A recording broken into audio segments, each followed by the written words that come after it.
నమస్కారం వార్తలకు స్వాగతం. ముందుగా ముఖ్యాంశాలు. Deputy CM Pawan Kalyan press meet, పలు అంశాలపై వివరణ.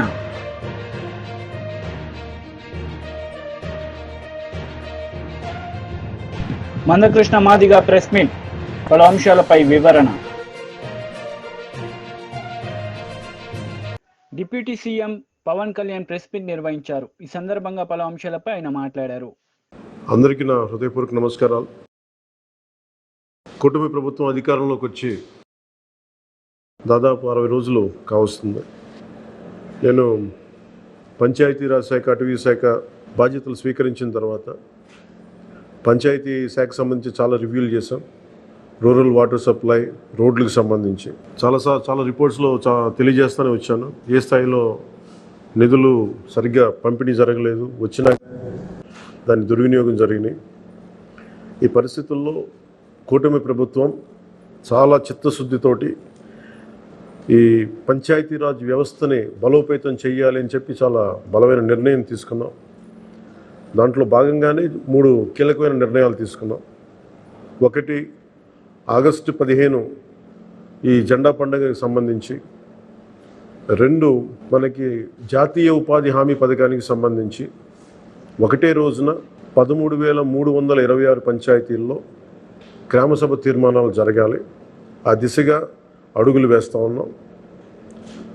ఈ గ్రామసభ తీర్మానం అంటే ఏంటంటే, జాతీయ ఉపాధి హామీ పథకం ద్వారా వచ్చే కేటాయించిన పనులకు కానీ నిధులకు కానీ ఆ ప్రజాప్రతినిధులు, ఆ ఎమ్మెల్యేలు కానీ, గ్రామ సర్పంచులు కానీ, పంచాయతీ సర్పంచులు కానీ, ఆ పంచాయతీలో ఉన్న ప్రజలు కూడా అందరూ ఏకగ్రీవంగా అంటే ఏ పనులు జరగాలి, జాతీయ ఉపాధి హామీ పథకానికి సంబంధించిన ఆ పనులకి మన గ్రామాల్లో ఏ పనులు జరగాలి, ఏ పనులకి ఆ నిధులు కేటాయించాలి, ఈ దృష్టిలో గ్రామసభ తీర్మానం జరుగుతుంది. విడివిడిగా కాకుండా ఒకటే రోజున 13,326 పంచాయతీల్లో ఒకటే రోజున గ్రామసభ తీర్మానాలు జరగాలని కీలకంగా ఆదేశించడం అయినది. ఆ విధంగా ముందు ఒకటి చేస్తూ ఉన్నాం. రెండవది, జల్ జీవన్ మిషన్, అంటే ప్రతి ఇంటికి కుళాయి అనేది ప్రధానమంత్రి గారి ఆకాంక్ష, ఆశయం. ఏ ప్రభుత్వం కనీస మానవ హక్కు ఇది. అలాంటి జల్ జీవన్ మిషన్కి సంబంధించి గత 5 సంవత్సరాలుగా ఎక్కడ కూడా సంతృప్తికరంగా గత ప్రభుత్వం చేయలేదు. రాష్ట్రంలో గ్రామీణ తాగునీటి సరఫరా ఇది అసలు ఏ స్థాయిలో ఉంది? ఉదాహరణకి జల్ జీవన్ మిషన్ కింద ఒక దాదాపు 27,000 కోట్లు ఖర్చు చేయాల్సి వస్తే గత ప్రభుత్వం 4,000 కోట్లే ఖర్చు చేస్తుంది. ఆ 4,000 కోట్లు ఖర్చు కూడా పెట్టిన విధానం ఏ స్థాయిలో ఉంది? నిజంగా నీటి సరఫరా అవుతుందా? ఉదాహరణకి చాలామంది ఎమ్మెల్యేలు అందరూ కూడా నా దృష్టికి తీసుకొచ్చినా కూడా నాకు వాళ్ళు ఇచ్చే ఈ పిటిషన్స్ కానీ ఇవన్నీ కూడా ఏం తెలియజేస్తున్నాయంటే, పంచాయతీల్లో కానీ గ్రామాల్లో కానీ జేజే మిషన్ కింద పైప్ లైన్లు వేశారు, కానీ దానికి ఆ నీటి సరఫరా ఉండే ఇది లేదు, దానికి వాటర్ సోర్స్ లేకుండా పైప్లు వేసి వెళ్ళిపోయారు. అంటే దీని వెనక ఏమనిపించిందో, నిజంగా ఏదైనా వీళ్ళు డబ్బులు చేసుకోవడానికి పైప్ లైన్లు వేసి వదిలేశారన్నది ఆలోచన వచ్చి దాని మీద ఏం ఆదేశించాం పంచాయతీరాజ్ శాఖ ఉన్నతాధికారులందరినీ ఏంటంటే, అసలు రాష్ట్రంలో గ్రామీణ తాగునీటి సరఫరా పరిస్థితి ఎలా ఉంది, ఎన్ని గ్రామాలకి పైప్ లైన్స్ బాగున్నాయి, నీటి సరఫరా స్థాయి ఎలా ఉంది, రోజుకి ఎన్ని లీటర్లు నీళ్ళు వస్తున్నాయి, అలాగే ప్రస్తుత పరిస్థితి తెలుసుకోవడానికి దాదాపు ఒక 12 అంశాల మీద మేము సర్వే చేయమని ఆదేశించాం. దీన్ని పల్స్ సర్వేగా మీ దృష్టికి తీసుకొస్తున్నాం. ఇది పల్స్ సర్వే చేపడుతున్నాం. దీంట్లో వచ్చిన డేటా ఆధారంగా జల్ జీవన్ మిషన్ని కూటమి ప్రభుత్వ ఆధ్వర్యంలో అత్యంత పకడ్బందీగా ప్రణాళిక రచన చేయడానికి ఈ సర్వే నిర్వహిస్తున్నాం. ఒకసారి ఈ డేటా పాయింట్స్ అన్నీ రాగానే ఏ పంచాయతీల్లో నీళ్ళు వస్తున్నాయి, ఏ పంచాయతీల్లో పైప్ లైన్లు డ్యామేజ్ అయినాయి, అసలు గత ప్రభుత్వం చేసిన 4,000 కోట్ల రూపాయల ఖర్చు నిజంగా ఆ ఉద్దేశింపు పనులకి జరిగిందా లేదా, వీటన్నిటిని కూడా ఈ పల్స్ సర్వేలు మనకి తెలిసి వస్తాయి.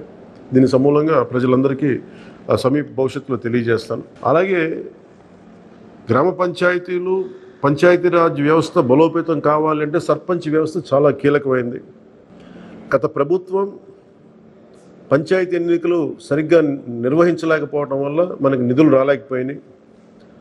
చాలాసార్లు మేము అధికారంలోకి రాకముందు పంచాయతీ మనకి సర్పంచ్లందరూ మా దృష్టికి తీసుకొచ్చింది ఏంటంటే కనీసం మాకు బ్లీచింగ్ పౌడర్ కూడా మాకు కొనుక్కునే డబ్బులు లేవు మా దగ్గర. వాళ్ళ అకౌంట్లో పడ్డా కానీ డబ్బులు ఈ ప్రభుత్వం ఈ డిస్కౌంట్స్ అని చెప్పి డబ్బులు తీసేసుకున్నారు. సో పంచాయతీల నిర్వహణకి ఎన్నికలు జరిగినాయి కానీ పంచాయతీల నిర్వహణకి సంబంధించి ఏ విధంగా వారికి సరైన ఆర్థిక పరిపుష్టి జరగలేదు. నిధులు పడ్డాక నిధుల దుర్వినియోగం జరిగింది, అది మీ అందరికీ తెలిసిందే. దానికి మరింత వివరంగా ఎప్పటికప్పుడు తెలియజేస్తాం. సో ముఖ్యంగా పంచాయతీరాజ్ వ్యవస్థని సర్పంచ్ వ్యవస్థని బలోపేతం చేయాలన్నదే మా మందకృష్ణ మాదిగా ప్రెస్ మీట్ నిర్వహించారు. ఈ సందర్భంగా పలు అంశాలపై ఆయన వివరణ ఇచ్చారు. పుట్టిన మహారాష్ట్ర గడ్డ నుంచే వచ్చాడు. మాట్లాడింది అదే సమయంలో తన జడ్జిమెంట్లో చెప్పింది ముందు గవాయి గారు అనే విషయం, సుప్రీంకోర్టు జడ్జిగా గవాయి గారు అనే విషయం మనం మర్చిపోవాలి. మరి గవాయి గారు ఎక్కడి నుండి వచ్చిండు? గవాయి గారు బ్రాహ్మణ్ కాదు, గవాయి గారు ఇంకా వేరే వర్గం కాదు, ఉన్నత వర్గం కాదు. గవాయి గారు కూడా ఒక దళిత వర్గం నుంచి వచ్చిన వ్యక్తి. సుప్రీంకోర్టు జడ్జి ముందుగా ఫిబ్రవరి 6, 7 తేదీల్లో సుప్రీంకోర్టులో విచారణ జరుగుతున్నప్పుడు దళితుల్లో కూడా క్రిమిలేయర్ ఎందుకు పాటించొద్దు, ఎస్టీలో కూడా క్రిమిలేయర్ ఎందుకు పాటించొద్దు అని చెప్పి ఆయన కులం అనుభవాలు, ఆయన కుటుంబ అనుభవాలు కూడా చెప్పిన సందర్భాలు ఉన్నాయి. దానికి అనుగుణంగా అది జడ్జిమెంట్లో ఆయన ప్రస్తావన చేశాడు. ఆయన ఎక్కడి నుండి వచ్చిండు? దళిత వర్గం నుండే కాదు, అంబేద్కర్ పుట్టిన మహారాష్ట్ర గడ్డ నుండే వచ్చాడు. అంబేద్కర్ క్రిమిలేయర్ అమలు చేయాలని చెప్పి అప్పుడు అనలేకపోవచ్చు. ఎందుకంటే రిజర్వేషన్లు అమలు జరుగుతూ మొదలైన సందర్భంలో ఆయన ఉన్నాడు. కానీ రిజర్వేషన్ అమలు జరగబట్టి 70 సంవత్సరాలు దాటిపోయింది. ఇప్పుడు దేశంలో ఎవరైనా దళిత గిరిజన వర్గాల పరిస్థితి 100% అంబేద్కర్ రిజర్వేషన్ అమలు చేసిన రోజుల లాగానే ఇప్పటికీ ఉన్నాయని చెప్పి ఎవరన్నా అనడానికి సిద్ధంగా ఉన్నారా? అట్లా అనడానికి సిద్ధంగా ఉండడానికి అవకాశం లేదు. మేము స్పష్టంగా చెప్తున్నాం, దళిత వర్గాల్లో 100కి 2, 3, 4, 5 సంపన్న వర్గంగా తయారైన మాట వాస్తవమే. దళిత వర్గాల్లో 100కి 1, 2, 3, 4 సంపన్న వర్గంగా తయారైన మాట వాస్తవమే. ఇప్పుడు ఆ దళితుల్లోనే సంపన్న వర్గాలకు సంబంధించిన కుటుంబాలకు, ఆ దళిత గిరిజన వర్గాల్లోనే అత్యంత పేద కుటుంబాలకు మధ్యలో రిజర్వేషన్లు అమలు చేసుకునే విషయం వచ్చినప్పుడు, రిజర్వేషన్లు పొందే విషయం వచ్చినప్పుడు ఎవరైతే దశాబ్దాల కాలంగా రిజర్వేషన్ల ఫలాలు పొందుతూ రాజకీయంగా ఉద్యోగపరంగా ఎవరైతే తిష్ట వేశారో వాళ్ళ కుటుంబాలకు మాత్రమే మేలు జరగడానికి అవకాశం ఉన్నది. మరి ఇక్కడ దళిత వర్గాల్లోనే పేద కుటుంబాలకు మేలు జరగాలంటే మరి 100 మంది ఎస్సీ ఎంపీలు ప్రధానమంత్రి గారిని కలిసి ఈ క్రిమిలేయర్ ప్రక్రియను వ్యతిరేకించండి అని చెప్పి విజ్ఞప్తి చేసిన మీరు మరి దళిత వర్గాల్లోనే పేద కుటుంబాలకు ఏ విధంగా మేలు చేస్తారనే విషయాన్ని ఎందుకు స్పష్టం చేయలేకపోతుండనే విషయాన్ని నేను దళిత గిరిజన వర్గాల ఎంపీలకు కూడా నేను విజ్ఞప్తి చేస్తున్నాను. అందులో భాగంగానే మేము స్పష్టం చేసేది ఏంటంటే, ఈరోజు ఎవరైతే 100 మంది ఎంపీలు ఉన్నారో లేదా దళిత గిరిజన వర్గాల నుంచి రిజర్వేషన్ల పేరుతో ఎంతమంది ఎంపీలు అయితే ఇప్పుడు పార్లమెంట్లో తీసేశారో వాళ్ళందరూ ఈ దేశంలో వివిధ రాష్ట్రాల్లో ఇప్పటికే 7 దశాబ్దాలుగా రిజర్వేషన్ల ఫలాలు పొందుతున్న కులాల నుంచి, కుటుంబాల నుంచి మాత్రమే వచ్చిన వాళ్ళు ఇప్పుడు పార్లమెంటును కబ్జా చేశారు. ఎస్సీ వర్గాల నుంచి దేశంలో ఏ రాష్ట్రంలో రిజర్వేషన్ల ఫలాలు ఎక్కువ పొందుతున్నారో, ఎక్కువ లబ్ధిదారులు ఉన్నారో ఆ కులాల నుంచే కొన్ని కుటుంబాలు పార్లమెంట్లో తీసేసినాయి.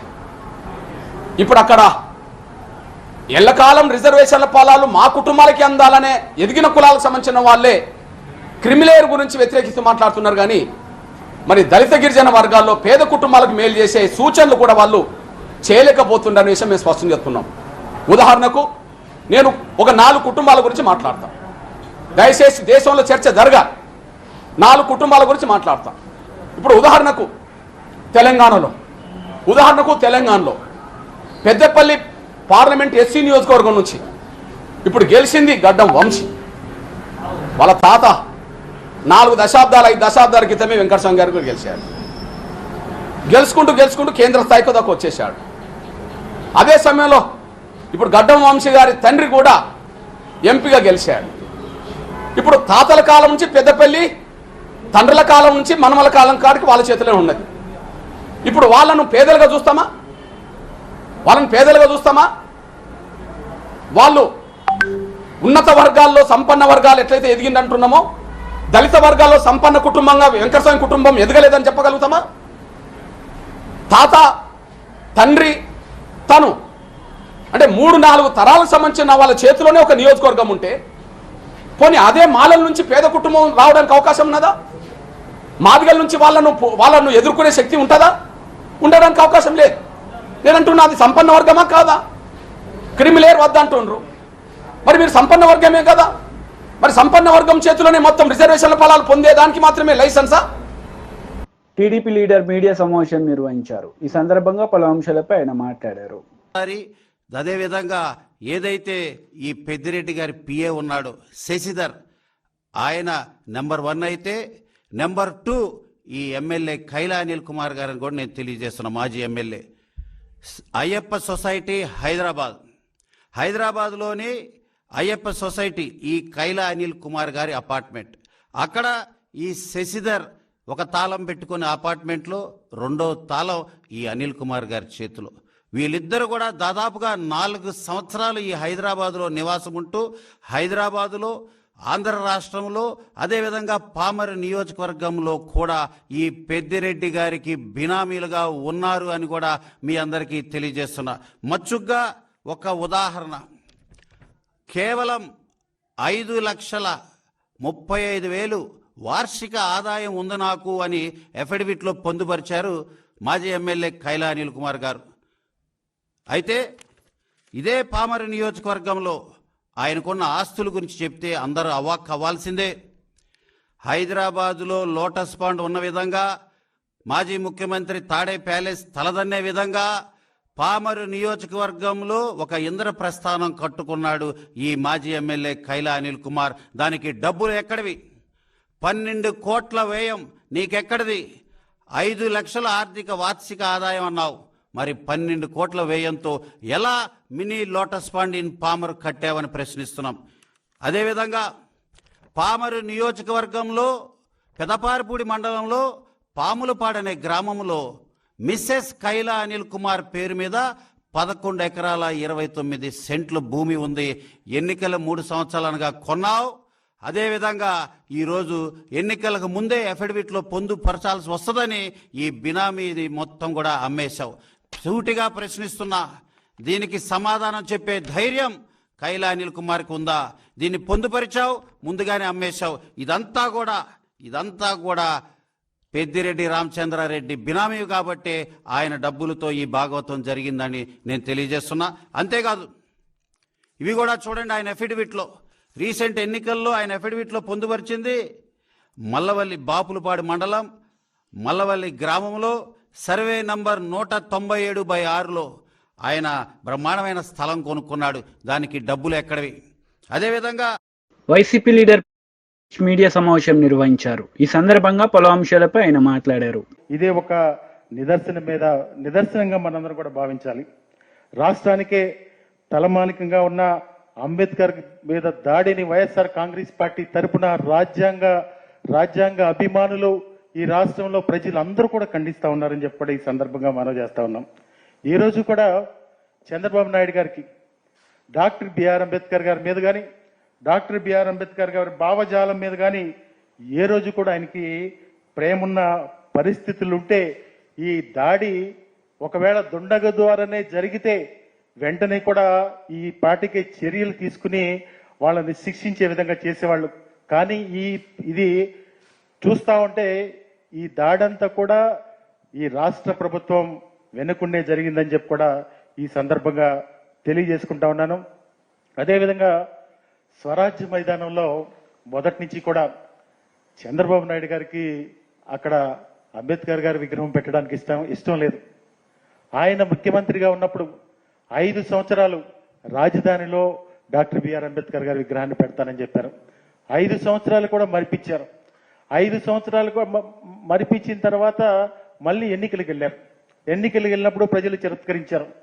తర్వాత జగన్మోహన్ రెడ్డి గారు వచ్చిన తర్వాత అత్యంత ప్రతిష్టాత్మకంగా స్వరాజ్ మైదానంలో 400 కోట్ల రూపాయలు ఖర్చు పెట్టి 400 కోట్ల రూపాయలు ఖర్చు పెట్టి అక్కడ విగ్రహాన్ని ఏర్పాటు చేస్తే ఆయనకి ఏంటంటే అంతకుముందు దీని అంతటికీ ఒక కారణం ఉంది.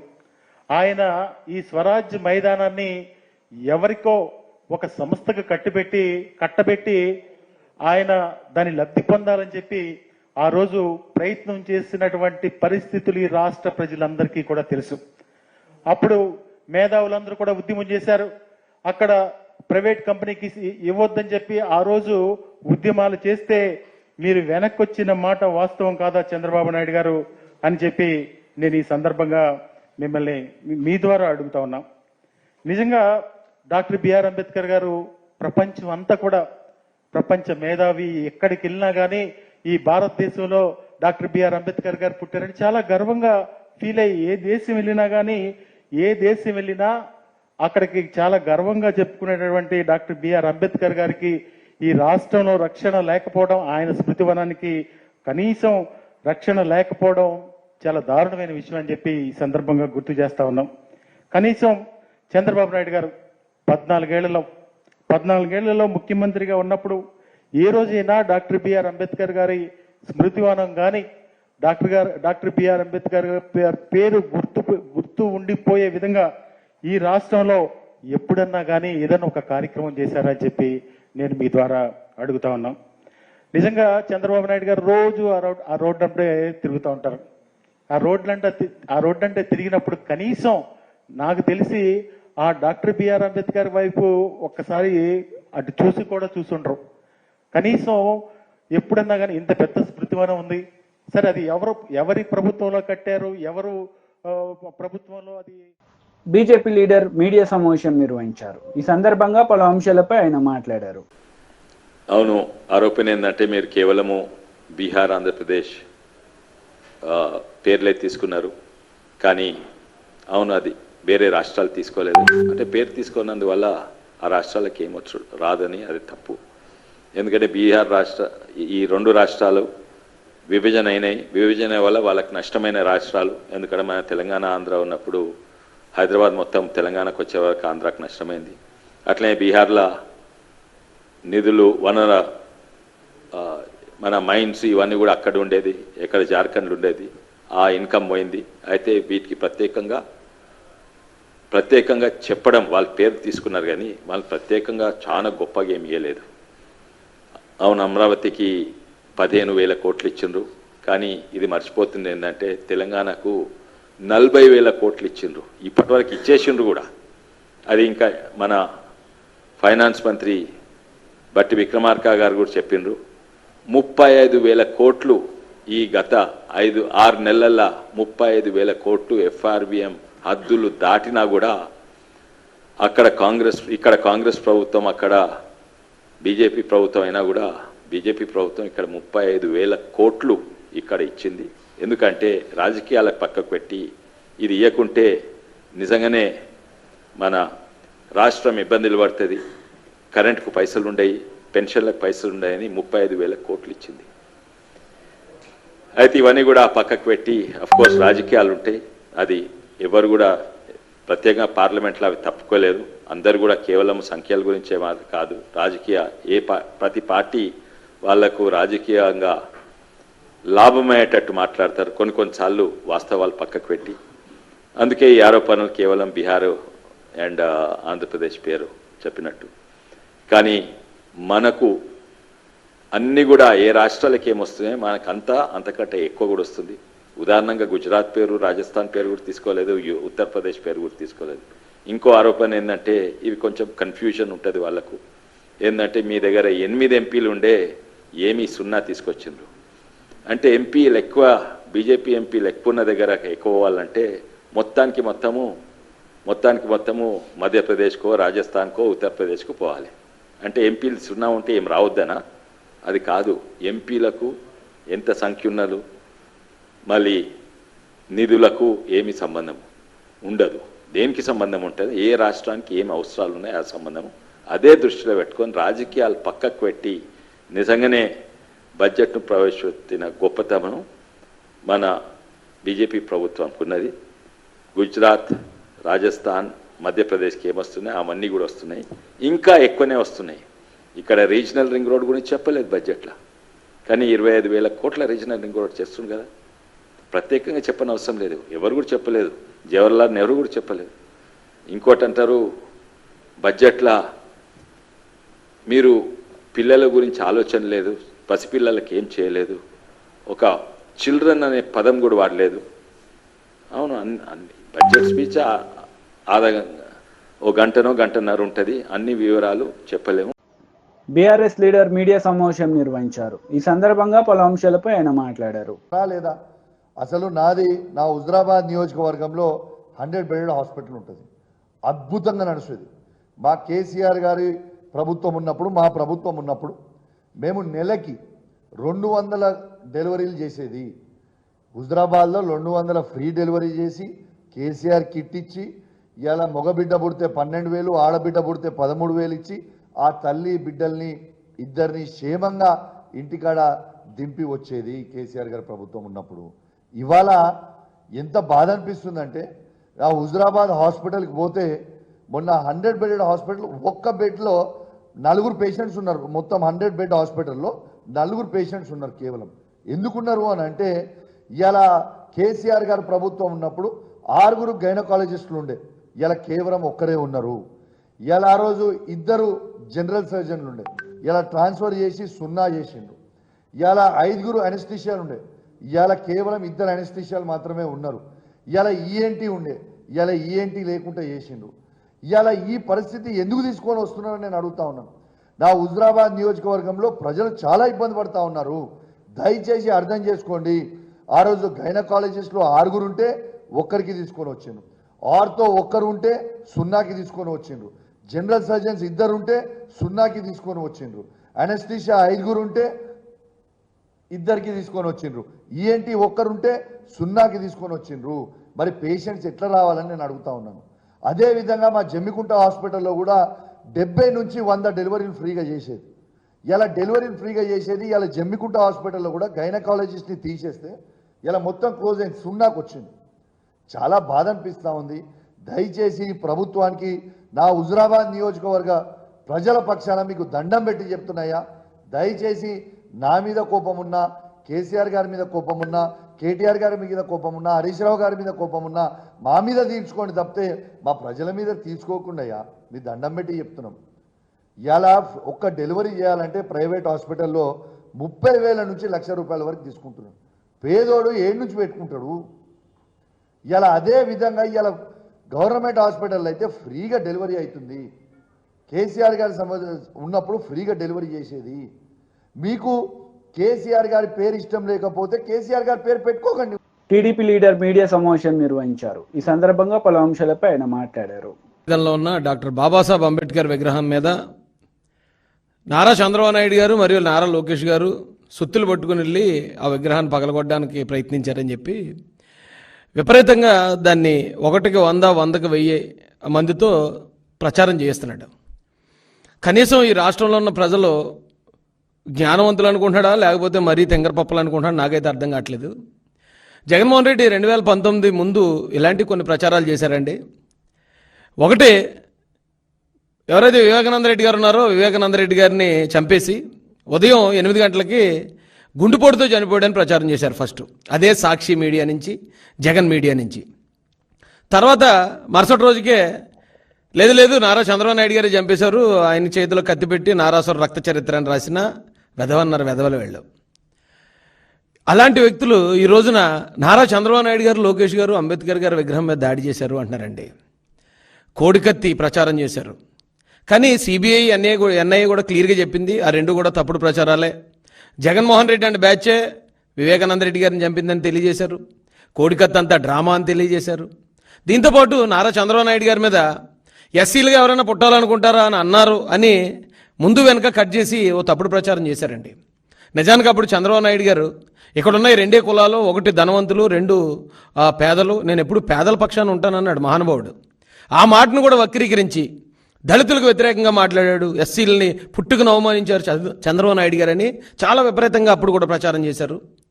దాంతోపాటే మొన్న నారా లోకేష్ గారు దళితులకి జగన్మోహన్ రెడ్డి పీకిందేం లేదు పొడిసిందేం లేదని అంటే ఆ మాటను ముందు వెనక కట్ చేసి దళితులు పీకిందేం లేదు పొడిసిందేం లేదన్నారు నారా లోకేష్ గారని తప్పుడు ప్రచారం చేసిన తప్పుడు ఎదవలండి. వీళ్ళు నిజంగా మనుషులు పుట్టారా అబద్ధాలకు పుట్టారో నాకైతే అర్థం కావట్లేదు. కానీ ఇలాంటి తప్పుడు ప్రచారాలు చేసిన ఇదే వెధవలు ఈ రోజున డాక్టర్ బాబాసాహెబ్ అంబేద్కర్ విగ్రహం మీద నారా చంద్రబాబు నాయుడు గారు లోకేష్ గారు దాడి చేశారని చెప్తున్నారండి. నేను ఆ స్టాట్యూని సందర్శించి వచ్చాను. అక్కడ చూస్తే బాబాసాహెబ్ అంబేద్కర్ గారి విగ్రహం 125 అడుగులు ఉన్నా సరే ఆ విగ్రహాన్ని డామినేట్ చేస్తూ ఇంతంత తాటిగా ఎంత అక్షరాలతో వైఎస్ జగన్మోహన్ రెడ్డి అని పెద్ద పెద్ద అక్షరాలతో పేరు రాసుకున్నాడండి. ఇతను పేరు రాసుకుంటే ఎవడికో నచ్చలేదు. ఎందుకు నచ్చలేదు అంటే దానికి కూడా కొన్ని కారణాలు ఉంటాయండి. ఇప్పుడు జగన్మోహన్ రెడ్డి అధికారంలోకి వచ్చిన వెంటనే అంబేద్కర్ గారి పేరు విదేశీ విద్యకు తీసేసి జగన్ పేరు పెట్టుకున్నాడు. అలాగే హెల్త్ యూనివర్సిటీకి ఎన్టీఆర్ గారి పేరు తీసేసి వైఎస్ రాజశేఖర రెడ్డి పేరు పెట్టుకున్నాడు.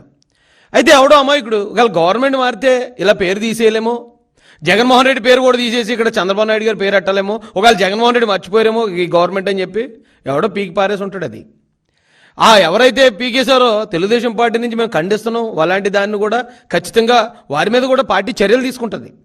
తెలుగుదేశం పార్టీ అధికార ప్రతినిధిగా నేను ఖండించినా ఒక దళితుడిగా నేను చాలా ఆనందపడ్డానండి అతను చేసిన పనికి. ఎందుకంటే జగన్మోహన్ రెడ్డి పేరు అంబేద్కర్ గారి కాళ్ళ దగ్గర ఉండటానికి కూడా అతనికి అర్హత లేదండి. ఎందుకంటే జగన్మోహన్ రెడ్డి అనే వ్యక్తి వ్యభిచారులకు నాయకుడు. ఎందుకు ఈ మాట అన్నానంటే ఈ రోజున దువ్వాడ శ్రీనివాస్ స్టోరీ జరుగుతుందండి. దువ్వాడ శ్రీనివాస్కి నేను గర్ల్ ఫ్రెండ్ అంటూ వచ్చింది ఒక ఆమె డైరెక్ట్గా చెప్తుంది, మేము అడల్టరీ చేస్తున్నాం, మేము వ్యభిచారం చేస్తున్నాం, నేను దువ్వాడ శ్రీనివాస్ అని డైరెక్ట్ చెప్తుంది. వైసీపీ లీడర్ అట ఆమె. అలాగే ఎవరైతే అంబటి రాంబాబు పెళ్ళయి వేరే ఆమెతో తప్పుడు మాటలు వార్తలు ముగించే ముందు ముఖ్యాంశాలు మరోసారి. Deputy CM Pawan Kalyan press meet, పలు అంశాలపై వివరణ.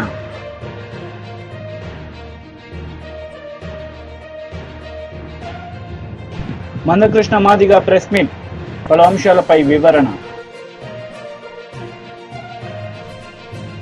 ఈ వార్తలు ఇంతటితో సమాప్తం. తిరిగి ప్రసారమయ్యే వార్తల్లో మళ్ళీ కలుద్దాం. అంతవరకు సెలవు. నమస్తే.